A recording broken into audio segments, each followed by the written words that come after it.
Bonjour à tous, je suis Virginie Gratiani de la société Apostrophe. Je suis ravie de vous retrouver pour ce nouveau podcast dédié à la gestion des talents. Aujourd'hui, j'ai le plaisir d'accueillir et d'échanger avec Patricia Verneret, cofondatrice de la plateforme S'envisager autrement et également coach de vie et formatrice par la voix. Bonjour Patricia. Bonjour Virginie, bonjour à tous et merci pour ton invitation. Alors Patricia, nous avons un point commun. Nous avons toutes les deux développé une plateforme de formation digitale. De mon côté, j'avais à cœur de rendre accessible l'observation et l'analyse du langage corporel en créant talentleader.com. Et de ton côté, tu as développé une plateforme dédiée à une formation d'un nouveau genre, puisqu'il s'agit d'un parcours global pour se découvrir et développer ses compétences, cette fois de manière holistique. Alors, avant de nous parler de ça, tu vas également nous livrer avant la fin du podcast 3 conseils pour libérer sa voix, donc restez avec nous. Merci Virginie, mais il est certain que nous n'avons pas qu'un seul point commun. C'est vrai. Avant que tu nous en dises un petit peu plus sur ce sujet, je voulais te laisser te présenter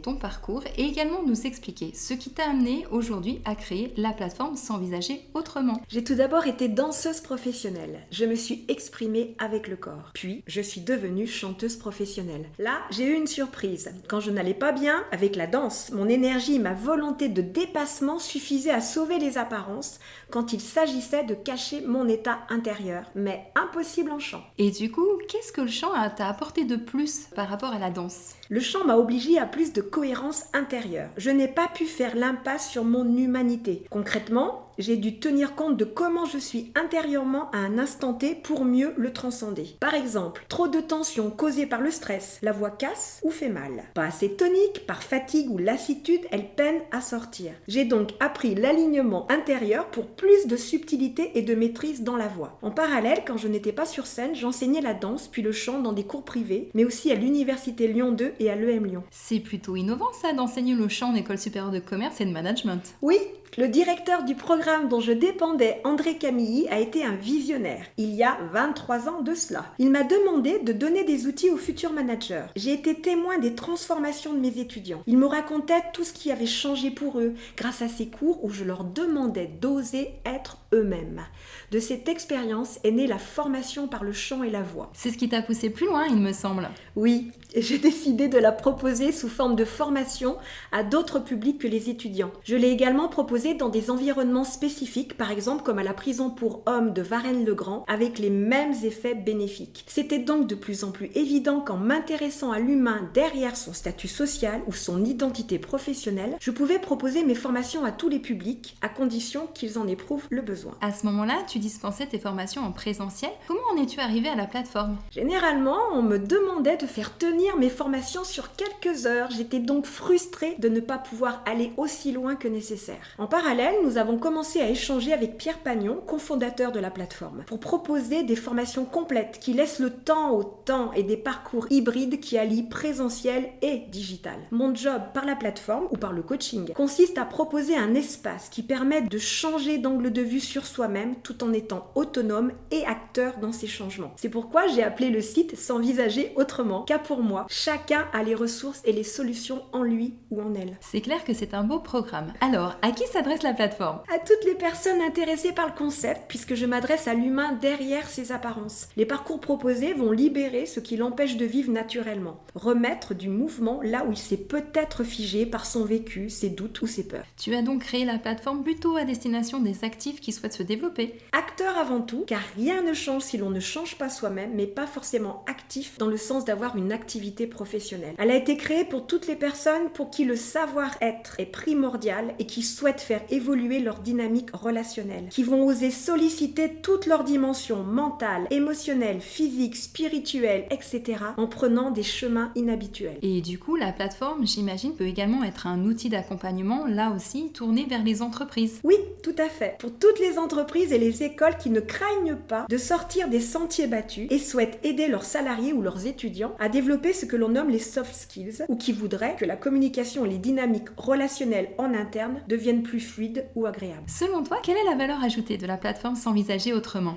Proposer des formations hybrides, dans le sens où le digital et le présentiel peuvent se compléter, qui relient compétences et connaissances de soi de façon holistique et dont le cœur est l'humain avec un grand H. Et aujourd'hui, quels sont les accompagnements et formations que tu proposes? La plateforme vient de naître, donc pour l'instant, il y a seulement 2 formations mises en ligne. La voix, un outil pour une communication efficace, et la voix au service du professionnel. La voix est un outil révélateur de son intérieur avant de devenir un vecteur d'idées ou d'émotions. Travailler sa voix, c'est travailler sa souplesse intérieure, mentale, physique, émotionnelle. Ok, et j'imagine que en plus des 2 formations dont tu parles, d'autres formations et peut-être aussi d'autres formateurs sont à venir pour la suite. Tout à fait, d'autres formateurs vont nous rejoindre. Nous sommes en réflexion sur les programmes avec des thèmes du genre je slame mon discours, jeu de rôle, l'art de la négociation avec le théâtre d'impro, etc. Nous proposerons également des formations plus axées sur le bien-être et la connaissance de soi. Par exemple, lâcher prise, tout le monde en parle, mais concrètement, ça ressemble à quoi? Quelles expériences vont aider à réellement comprendre ce que c'est et surtout à le vivre? Dans tous les cas, le maître mot sera un tout petit peu de blabla et beaucoup d'expérience. Que les formations aient un objectif professionnel ou personnel. Et concrètement, comment se déroulent les parcours? L'expérience est privilégiée, l'idée étant d'expérimenter pour comprendre. Les différents modules sont entrecoupés de directs pour pouvoir poser des questions. De plus, les stagiaires sont totalement acteurs dans leur parcours de formation comme dans une sorte d'introspection. Quels sont leurs ressentis? Que retirent-ils de toutes ces expériences? Qu'ont-ils appris sur eux-mêmes? Sur la plateforme, il y a un journal de bord téléchargeable,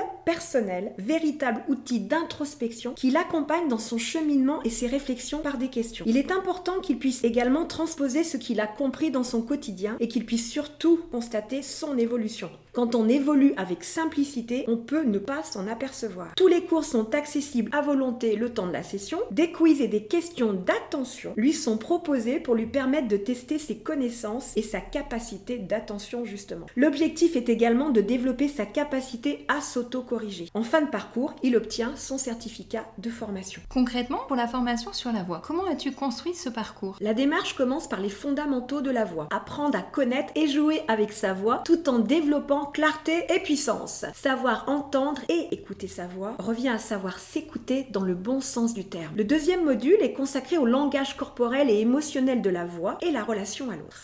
Ça me parle un peu. Ça ne m'étonne pas Virginie. Le troisième module permet de libérer la voix en allant chercher les croyances qui empêchent une communication fluide. Dans l'étape suivante, il est temps de découvrir et d'incarner le communicant que vous souhaitez être sans chercher à imiter ni à comparer. Tellement de prises de parole manquent de vivant. Chaque personne est unique, respectons-le. La formation se termine avec des mises en situation pour pratiquer encore sa capacité à s'adapter. La formation La Voix au service du professionnel est une version courte qui s'adresse aux personnes ayant principalement besoin de techniques vocales pour sauvegarder leur capital santé de la voix. Et tu parlais tout à l'heure du module dédié au langage corporel. Pour moi, c'est une passion depuis toujours, tu le sais, cette observation du langage corporel. Cependant, je vois bien que pour beaucoup, cette expression non verbale est soit sous-estimée, soit elle n'existe carrément pas. D'après toi, d'où cela vient-il? Selon moi, cela vient d'un véritable problème d'écoute de soi et de l'autre. Un manque d'attention à ses propres sensations. C'est dommage car le corps a vraiment beaucoup à dire. On a plutôt appris à refuser ses sensations et ses émotions au lieu de les écouter. Sans parler du système éducatif essentiellement axé sur l'intelligence logico-rationnelle. Bien souvent, les mots qui sortent de la bouche sont en totale contradiction avec le ton ou les expressions du visage ou l'attitude corporelle, ce qui envoie des messages contradictoires à l'inconscient de notre interlocuteur. Derrière chaque professionnel, il y a un être humain avec un vécu, des émotions et donc une vision unique du monde qui l'entoure. La façon dont il perçoit le monde lui donnera un langage corporel et vocal particulier qui sera peut-être inaudible pour une autre personne. Quand une personne dit « je ne comprends pas, c'est logique », elle parle en fait de sa logique à elle. Nous parlons tous des langues étrangères en pensant que l'autre parle la même langue que nous. Et oui, ça nous arrive assez souvent à tous. Patricia, quels sont les bénéfices des formations que tu proposes? Le formateur suit la progression des stagiaires pour proposer des directs en fonction de ce qu'il constate. À l'issue de la formation sur la voix, par exemple, le stagiaire a acquis une souplesse mentale, émotionnelle et physique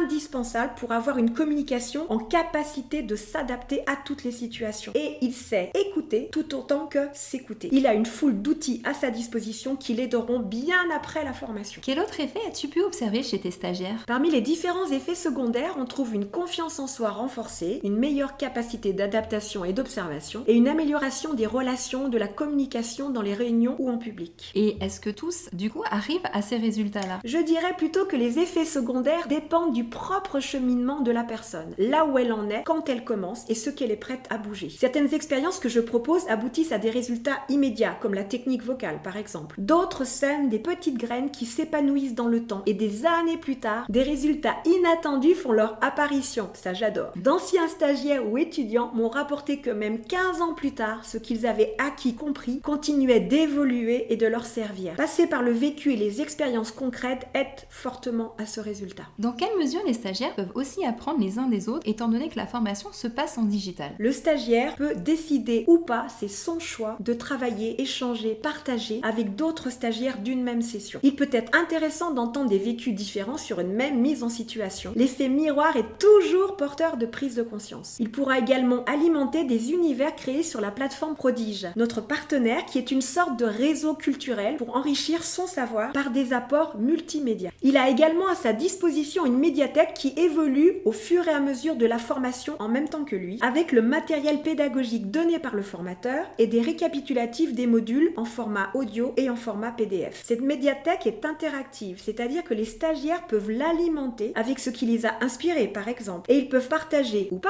avec l'ensemble du groupe. Elle va nourrir et ouvrir les esprits. Il y a également un forum propre à chaque session. Et côté budget, à quoi la personne ou l'entreprise d'ailleurs doit s'attendre en termes de prix pour un parcours de formation sur la plateforme? Pour les 2 premières formations déjà en ligne, les particuliers ont la possibilité d'acheter chaque module ou le parcours en entier. Les tarifs débutent environ à 120 € jusqu'à 800 € TTC. C'est très accessible pour un particulier. Tout à fait, nous l'avons souhaité comme cela. Pour une entreprise, le tarif est sur devis en fonction de ce qu'elle souhaite. Combien de directs, combien d'accompagnement personnalisé, a-t-elle besoin de présentiel en plus du programme initial peut-être pour travailler sur une problématique spécifique. Dans quelle mesure ces formations entrent-elles dans le plan de formation de l'entreprise? La plateforme bénéficie de mon agrément Datadoc, ce qui permet donc une prise en charge OPCO jusqu'à fin 2021. Avec ensuite la démarche Calliope à finaliser comme beaucoup j'imagine. Oui, je réponds à tous les critères Calliope, mais je n'ai pas fait la démarche. Ok, pour passer à l'action, il suffit de s'inscrire en ligne sur le site? Pour les particuliers, oui, dès qu'une session est ouverte, ils peuvent s'inscrire et payer en ligne à partir de la formation choisie. Pour les entreprises et les écoles, la demande de devis peut se faire à partir de la plateforme. Nous les contactons ensuite pour fixer les modalités et répondre à leurs besoins. Et le calendrier des sessions à venir est en ligne sur le site, j'imagine? Pour les particuliers, oui. Pour connaître les dates, cliquez sur la formation désirée. Pour les écoles ou les entreprises, je crée des sessions à la demande. Merci Patricia pour toutes ces précisions sur la démarche. Et maintenant, un moment que nous attendons tous avec une grande impatience. Toi qui es une professionnelle de la voix, quels sont les 3 conseils que tu peux nous donner pour libérer cette fameuse voix? Pas facile de faire une sélection. N'oubliez pas que votre voix est une conséquence. Il s'agit donc d'agir sur les causes plutôt que sur les symptômes. La voix parlée, c'est 200 muscles. Je vous propose donc 3 conseils qui concernent l'aspect physique de la voix.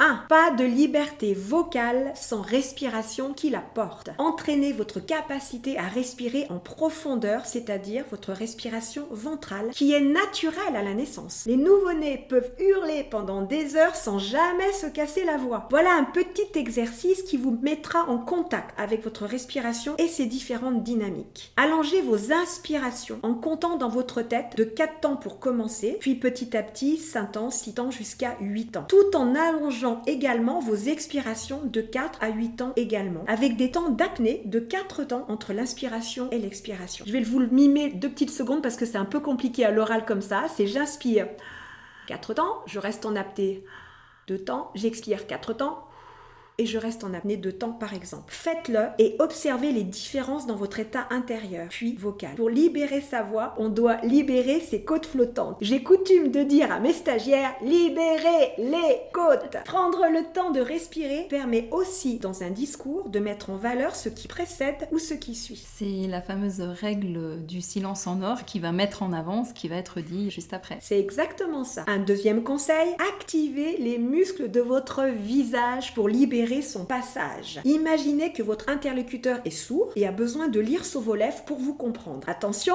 il ne s'agit pas de parler plus fort, mais bel et bien d'articuler. Pour qu'une voix puisse sortir et être claire, on doit ouvrir la bouche. Enfin, donnez-lui du corps à votre voix. Ancrez-vous. Quand on appréhende et que l'on stresse, ça tourne en boucle dans la tête et un extérieur généralement fantasmé en négatif prend toute la place. Mettez votre attention quand vous prenez la parole sur votre appui sur le sol avec vos pieds. et corriger si nécessaire pour que votre appui reste équilibré entre l'avant, le milieu et l'arrière de la plante de vos pieds. Faites-le et observez la différence de sensation intérieure que cela procure. Vous pouvez même imaginer que vous faites descendre votre voix dans vos pieds, comme je suis en train de le faire, ou que vous parlez à partir d'une bouche située au milieu de votre ventre. Pas besoin d'y croire, vrai ou pas vrai, c'est l'intention qui compte. Et en plus, cette astuce est très visuelle, donc facile à imaginer et à se rappeler. Exactement. Patricia, je te remercie pour ce partage. C'est moi qui te remercie, Virginie. Et ce que je te propose, c'est que pour toutes les autres questions ou pour passer à l'action, tu restes disponible pour poursuivre les échanges. Vous pouvez également nous laisser un commentaire sur la page de notre podcast ou nous contacter directement par email ou encore remplir le formulaire sur notre site apostrophe.fr. Merci à tous, j'ai hâte de vous retrouver pour notre prochain podcast dédié à la gestion des talents. Retrouvez également toutes nos ressources sur notre site apostrophe, onglet ressources avec un S. Je vous dis à bientôt, au revoir. Au revoir.